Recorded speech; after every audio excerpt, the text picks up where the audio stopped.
Om Shanti. Good morning बाबा, मेरा बाबा, प्यारा बाबा, मीठा बाबा। आज बाबा कहते हैं, आज तारीख है 4/5/2022। प्रातः मुरली ओम शांति। बाप दादा मधुबन। मीठे बच्चे, बाबा कहते मीठे बच्चे, श्रीमत पर पवित्र बनो तो धर्मराज की सजाओं से छूट जाएंगे। हीरे जैसा बनना है तो ज्ञान अमृत पियो, विष को छोड़ो। आज का प्रश्न बाबा ने किया है, सतयुगी पथ का सारा मदार किस बात पर है? उत्तर है पवित्रता पर। तुम्हें याद में रह पवित्र जरूर बनना है। पवित्र बनने से ही सद्गति होगी।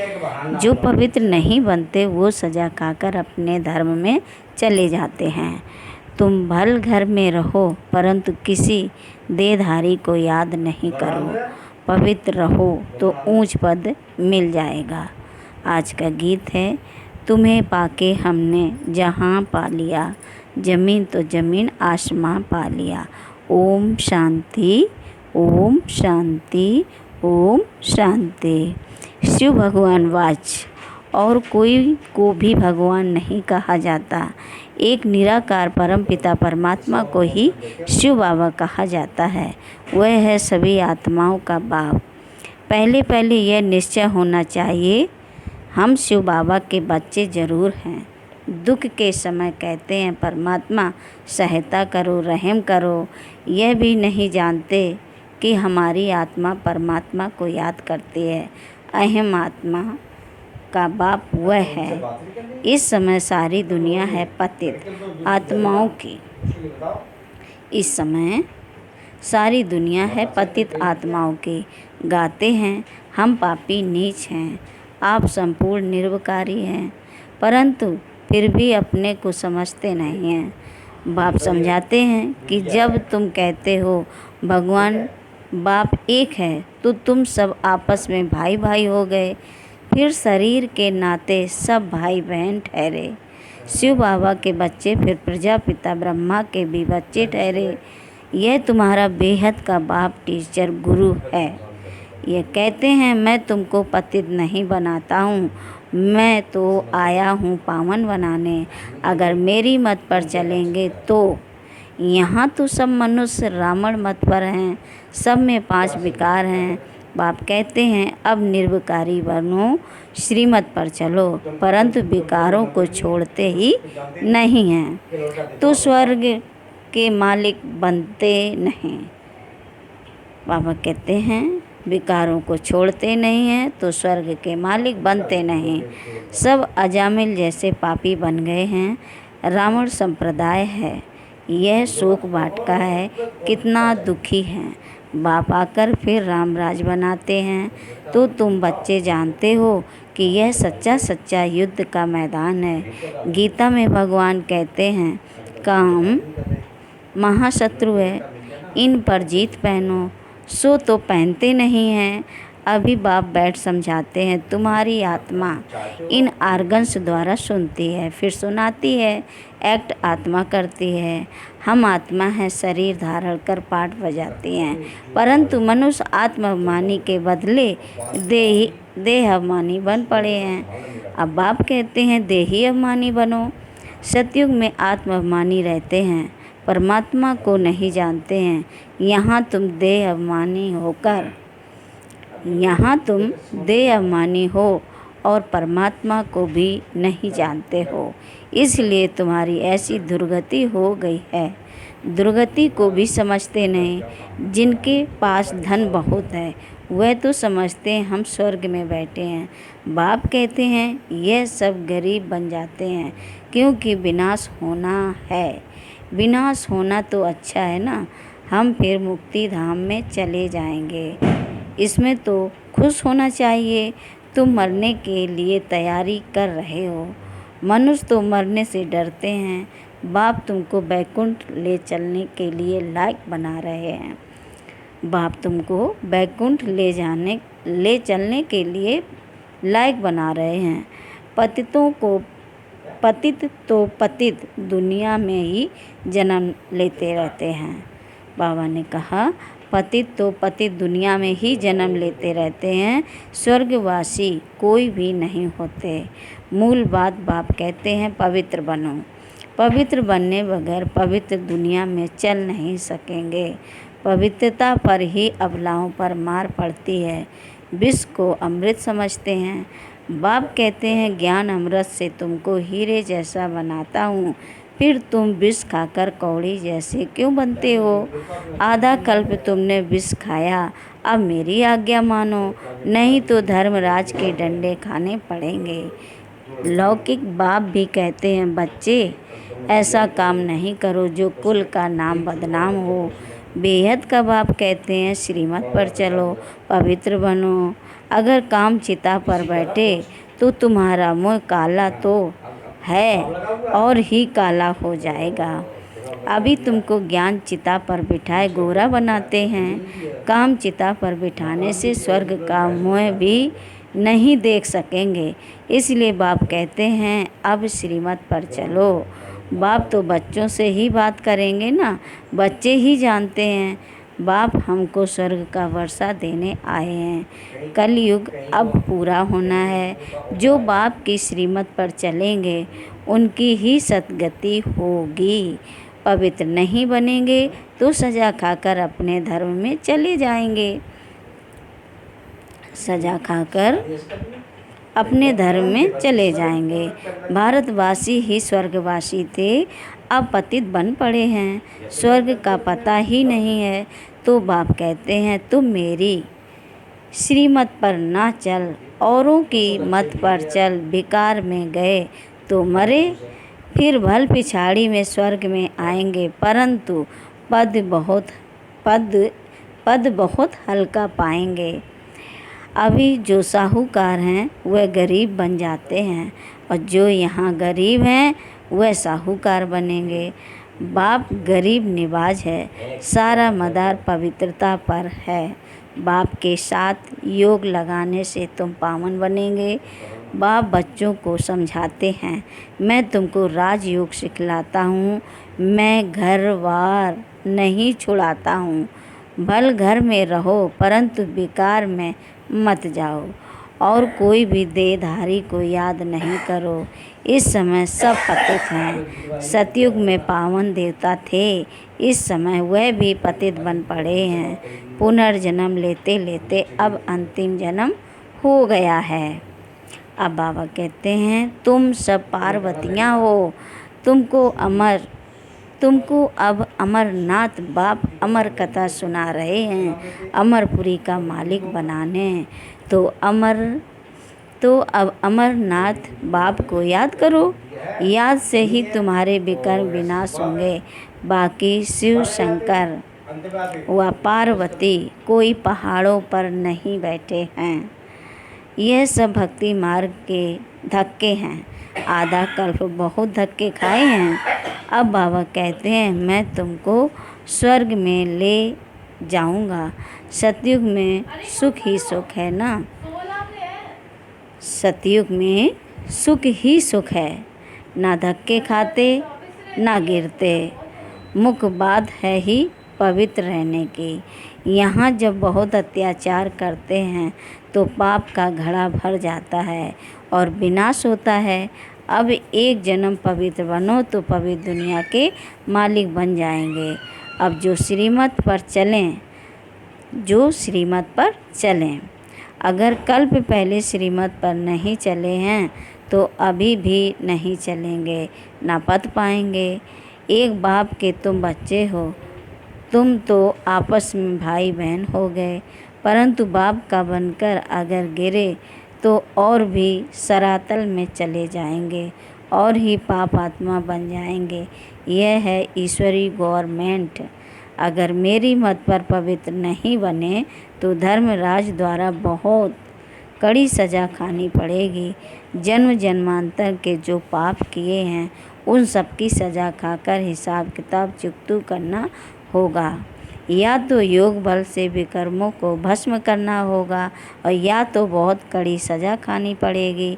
कितनी ढेर ब्रह्मा कुमार कितने ढेर ब्रह्मा कुमार और कुमारियां हैं, सब पवित्र रहते हैं, भारत को स्वर्ग बनाते हैं।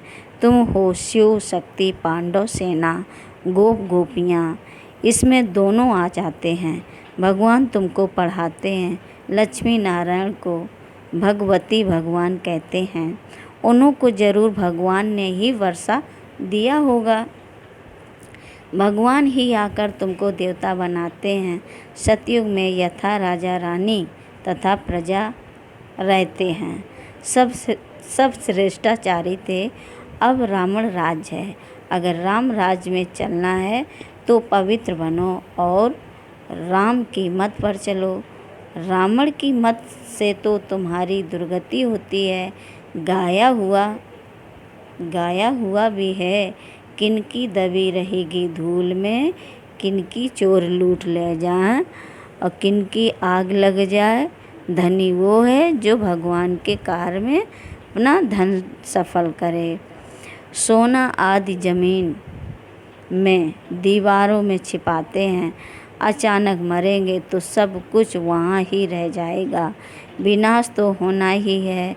अर्थक्वेक आदि जब होती है तो चोर लोग भी बहुत निकल पड़ते हैं। अब धनी बाप आया है तुमको अपना बनाकर विश्व का मालिक बनाने। आजकल वानप्रस्थ अवस्था में भी विकार बगैर रह नहीं सकते, बिल्कुल ही तमो प्रधान हो गए हैं। बाप को पहचानते ही नहीं। बाप कहते हैं मैं पवित्र बनाने आया हूँ, अगर विकार में जाएंगे तो बड़ी कड़ी सज़ा खानी पड़ेगी। मैं पवित्र बनाए पवित्र दुनिया स्थापन करने आया हूँ, तुम फिर पतित बन विघ्न डालते हो, स्वर्ग की रचना करने में बाधा डालते हो तो बहुत कड़ी सज़ा खानी पड़ेगी। मैं आया हूँ तुमको स्वर्गवासी बनाने के लिए। अगर विकार नहीं छोड़ेंगे तो धर्मराज द्वारा बहुत मारे जाएंगे, बहुत त्राही त्राही करनी पड़ेगी। यह इंद्र सभा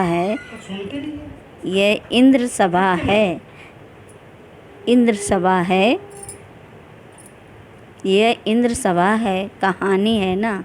वहाँ ज्ञान परियां थीं, किसी पतित को ले आई तो उनका वाइब्रेशन आता था। यहाँ सभा में किसी पतित को नहीं बिठाया जाता है। पवित्रता की प्रतिज्ञा करने बगैर बिठाया नहीं जाता, नहीं तो फिर ले आने वाले पर भी दोष पड़ जाता है।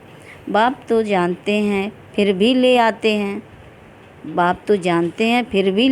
हैं तो शिक्षा दी जाती है। शिव बाबा को याद करने से आत्मा शुद्ध हो जाती है, वायुमंडल में साइलेंस हो जाती है। बाप ही बैठ परिचय देते हैं कि मैं तुम्हारा बाप हूँ। 5000 वर्ष पहले मुआफिक तुमको मनुष्य से देवता बनाने आया हूँ। बेहद के बाप से बेहद का सुख का वर्षा लेना है। अच्छा, मीठे मीठे शकील दे बच्चों प्रति माता पिता बाप दादा का याद प्यार और गुड मॉर्निंग। रूहानी बाप की रूहानी बच्चों को नमस्ते। हम रूहानी बच्चों की मीठे मीठे रूहानी बाप दादा को याद प्यार और नमस्ते गुड मॉर्निंग बाबा। धारणा के लिए मुख्य सार पहली पॉइंट है, योग बल द्वारा विकर्मों के सब हिसाब किताब चुकतू कर आत्मा को शुद्ध और वायुमंडल को शांत बनाना है। दूसरी पॉइंट है, बाप की श्रीमत पर संपूर्ण पावन बनने की प्रतिज्ञा करनी है। विकारों के बस होकर स्वर्ग की रचना में विघ्न रूप नहीं बनना है। आज का वरदान है, मन बुद्धि की स्वच्छता द्वारा यथार्थ निर्णय करने वाले सफलता संपन्न भव। मन बुद्धि की स्वच्छता द्वारा यथार्थ निर्णय करने वाले सफलता संपन्न भव। बाबा कहते हैं किसी भी कार्य में सफलता तब प्राप्त होती है जब समय पर बुद्धि यथार्थ निर्णय लेती है, लेकिन निर्णय शक्ति काम तब करती है जब मन बुद्धि स्वच्छ हो, कोई भी किचड़ा ना हो। इसलिए योग अग्नि द्वारा किचड़े को खत्म कर बुद्धि को स्वच्छ बनाओ। किसी भी प्रकार की कमजोरी यह गंदगी है, जरा सा व्यर्थ संकल्प भी किचड़ा है। जब यह किचड़ा समाप्त हो तब बेफिक्र रहेंगे और स्वच्छ बुद्धि होने से हर कार्य में सफलता प्राप्त होगी। आज का स्लोगन है, सदा श्रेष्ठ और शुद्ध संकल्प इमर्ज रहे तो व्यर्थ स्वतः मर्ज हो जाएंगे। मातेश्वरी जी के अनमोल महावाक्य। छोटी सी मूली है। इस कलयुगी संसार को असार संसार क्यों कहते हैं?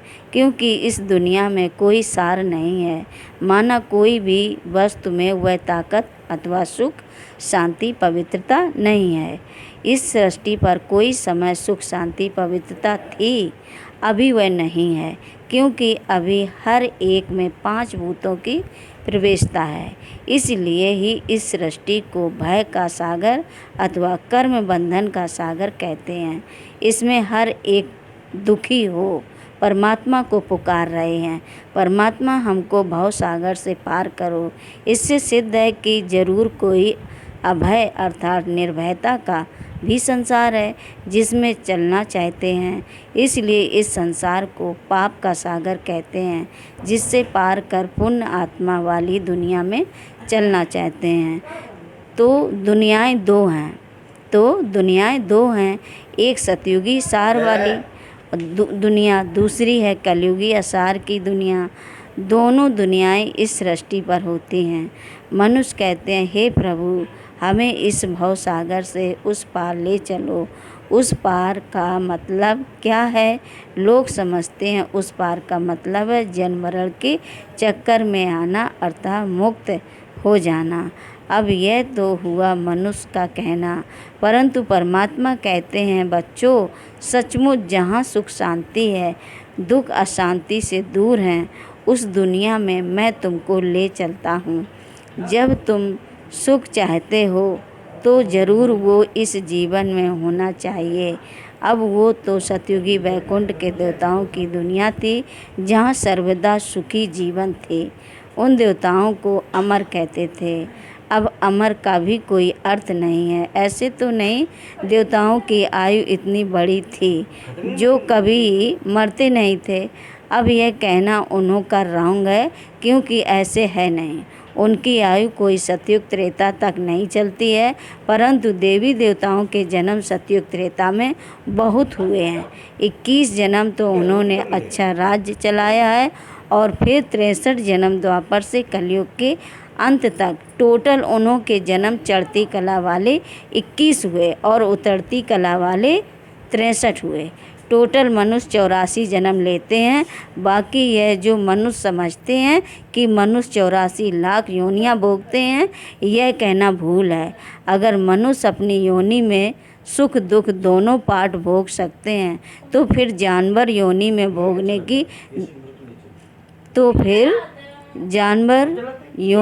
भोगने की ज़रूरत ही क्या है। बाकी टोटल सृष्टि पर जानवर, पशु, पक्षी आदि 84 लाख योनियाँ हो सकती हैं, क्योंकि अनेक किस्म की पैदाइश है। लेकिन मनुष्य योनि में ही अपना पाप पुण्य भोग रहे हैं, और जानवर अपनी योनियों में भोग रहे हैं। ना मनुष्य जानवर की योनि लेता है और ना जानवर मनुष्य योनि में आता है। मनुष्य को अपनी योनि में ही भोगनी पड़ती है, इसलिए उसे मनुष्य जीवन में ही सुख दुख की महसूसता होती है। ऐसे ही जानवर को भी अपनी योनि में सुख दुख भोगना है, मगर उन्हों में यह बुद्धि नहीं है कि यह भोगना किस कर्म से हुई है। उन्हों की भोगना को भी मनुष्य फील करता है, क्योंकि मनुष्य है बुद्धिमान। बाकी ऐसे नहीं, मनुष्य कोई 84 लाख योनियाँ भोगते हैं। यह तो मनुष्यों को डराने के लिए कह देते हैं कि अगर गलत कर्म करोगे तो पशु योनि में जन्म मिलेगा। हम भी अभी इस संगम पर अपनी जीवन को पलटाए पाप आत्मा से पुण्य आत्मा बन रहे हैं। अच्छा, ओम शांति। प्रिय भाइयों और बहनों, वीडियो पसंद आए तो लाइक ज़रूर करें। ओम शांति, ओम शांति।